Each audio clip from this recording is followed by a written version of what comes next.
Wet lands 3 acres, dry land 10 ఎకరాల కన్నా తక్కువ ఉండాలి అధ్యక్ష. అదేవిధంగా ఎలక్ట్రిసిటీ కన్జంప్షన్ 300 యూనిట్ల కన్నా తక్కువ ఉండాలి అధ్యక్ష. దీన్ని 6 నెలల యావరేజ్ తీసుకుంటారు అధ్యక్ష యాజ్ ప్రామాణికంగా. అదేవిధంగా ఏ గవర్నమెంట్ ఎంప్లాయీకి కానీ పెన్షన్కి కానీ కార్డు అర్హత లేదు అధ్యక్ష.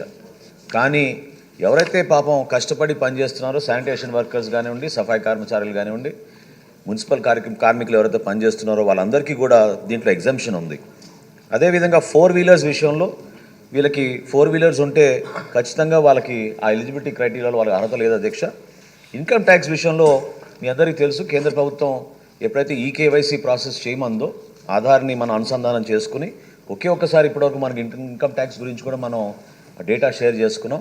సో అందులో కూడా ఇన్కమ్ ట్యాక్స్ పే ఎవరిని ఉంటే వాళ్ళకి అర్హత ఉండదు అధ్యక్ష.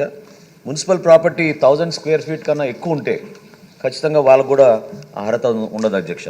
నేను చాలా గర్వంగా చెప్తున్నాను అధ్యక్ష, ఈరోజు ఆంధ్రప్రదేశ్ భారతదేశంలో నంబర్ 1 స్థానంలో నిలిచింది అధ్యక్ష ఈకేవైసీ ప్రాసెస్లో.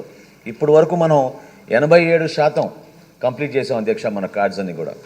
మార్చ్ చివరి నాటికి అంటే సుప్రీంకోర్టు గైడ్లైన్స్ ప్రకారంగా ఈకేవైసీ ప్రాసెస్ 31 మార్చ్ 2025కి పూర్తవ్వాలి అధ్యక్ష. 100% ఆంధ్రప్రదేశ్లో భారతదేశంలోనే నంబర్ 1 రాష్ట్రంగా మనం ముందుకెళ్తాం అధ్యక్ష. ఈ ఈకేవైసీ ప్రాసెస్ కూడా పూర్తి చేస్తామని సగర్వంగా నేను చెప్తున్నాను అధ్యక్ష.